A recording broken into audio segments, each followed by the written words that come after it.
adalah Dylan yang kalian kenal. Sebelum Dylan menjadi seperti sekarang yang dikenal sebagai Sultan, dia hanya seorang remaja biasa yang memiliki mimpi yang besar.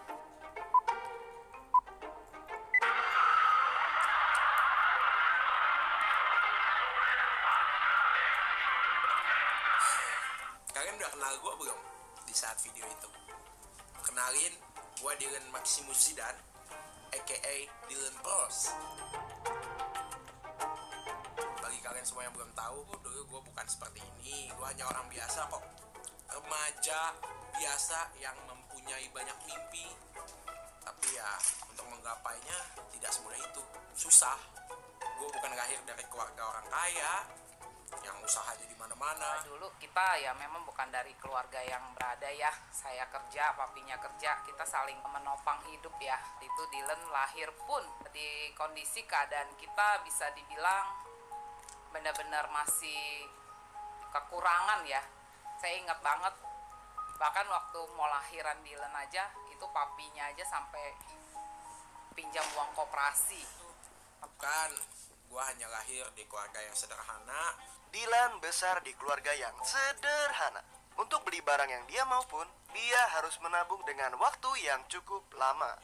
Dan pada akhirnya di tahun 2015, saat dia masih bersekolah, dia dibelikan komputer oleh ayahnya. Karena ayahnya tidak ingin Dylan menghabiskan uang di warnet. Sebetulnya mulainya dulunya dia sering main warnet. Pulang sekolah dia ke warnet. Nah, berapa kali saya kasih uang nabung, uang jajan, uang apa, dia tabung buat biaya ke warnet. Terus daripada memang dia sampai ke situ lah, saya akhirnya punya niat, udahlah saya beliin komputer aja. Ya akhirnya saya mau nggak mau ya saya nge-google, saya carilah itu komputer dengan spek-spek yang biasa. Karena kan kemampuan juga belum kuat waktu itu. Akhirnya di beli-beli.com lah, saya dapat komputer yang bagus dan akhirnya dia bisa seperti sekarang ini. Tiba-tiba besokannya pas gue pulang, ada paket tulisannya dari beli-beli kalau nggak salah. Itu untuk Iwan Setiawan, gede banget, ada banyak. Gue lihat ada boxnya tuh kelihatan kayak ada monitornya.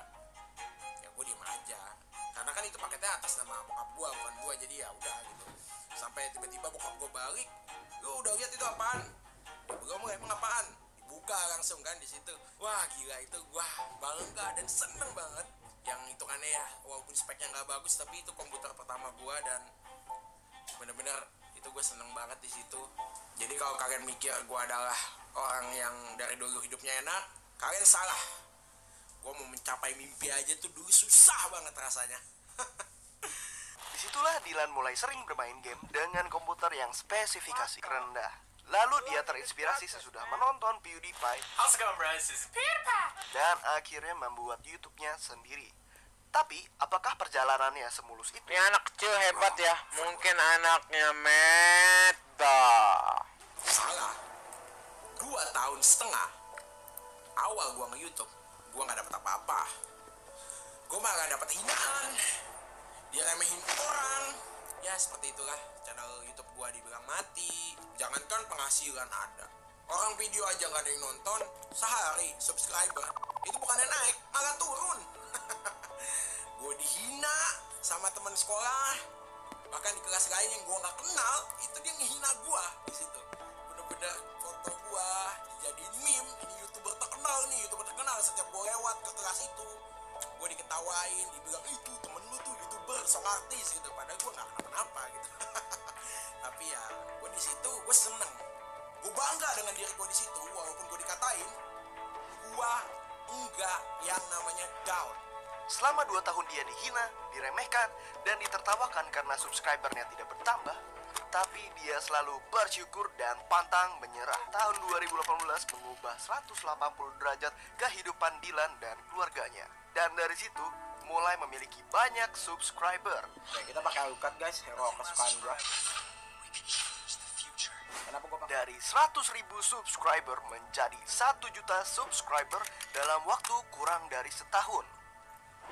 Sampai pada akhirnya dia pelan-pelan bisa merealisasikan mimpinya, terutama membuat orang tuanya bahagia.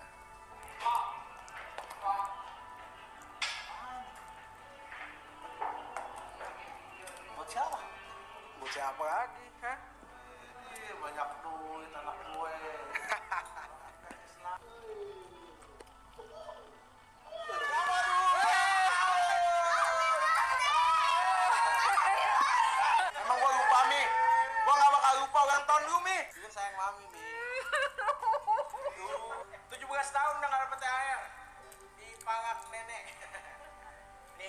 perkembangannya ya.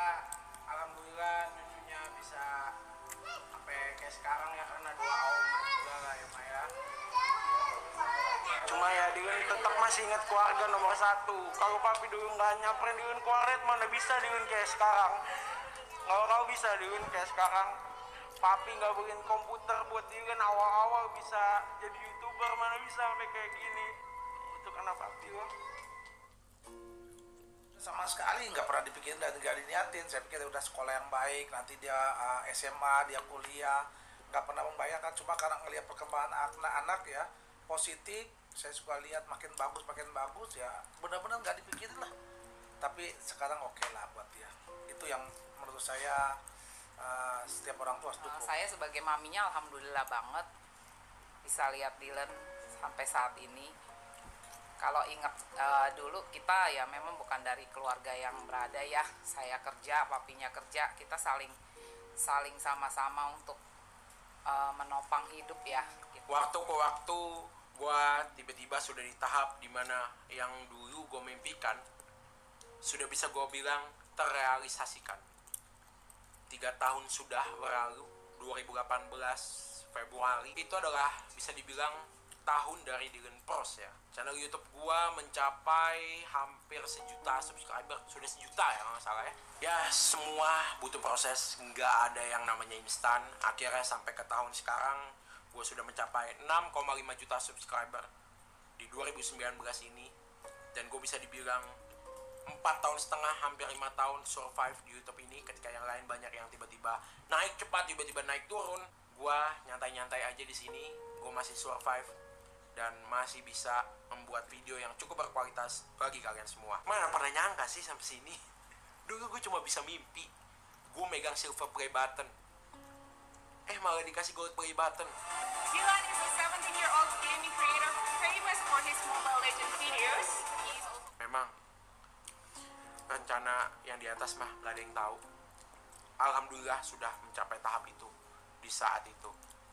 Di umur 17 tahun gue bisa membanggakan orang tua, bikin seneng adik-adik gue. Dari situlah gue langsung mikir, jangan pernah meremehkan orang yang memang usahanya besar, karena kalian bakal malu. Gue gak pernah ngeremehin orang, gue tetap semangat di jalur gue sendiri. Gue seperti menggali lubang yang cukup dalam, dan isinya itu sebenarnya diamond yang cukup banyak. Ketika orang lain sudah malas untuk menggali lubang tersebut dan mencari lubang lain yang lebih gampang, gue tetap di sana. Dan akhirnya dari 2015, 3 tahun, di 2018, gue mendapatkan semua yang gue mau. Gue mau nangis sebenarnya kalau mikir dulu gue cuma anak warnet biasa yang suka ngabisin duit orang tua sampai ke tahap ini. Sekarang Dylan selalu membagi waktu untuk keluarga, quality time bersama keluarga, bahkan membuat video bersama keluarga, agar keluarga tahu seperti apa yang dikerjakan oleh Dylan dan merasa terlibat di dalamnya. Semuanya kembali lagi, karena bagi Dylan, keluarga adalah nomor 1. Bapak jemput. Sini masuk. Wih. Sini tasnya taruh. Kalau misalnya di atapnya dibuka harus pakai helm. Iya, pakai helm. Ini namanya keluarga pro. Wah, stay pro keluarganya. Oke, langsung kita mulai aja nih. Yo, hai guys, ini Prosers. welcome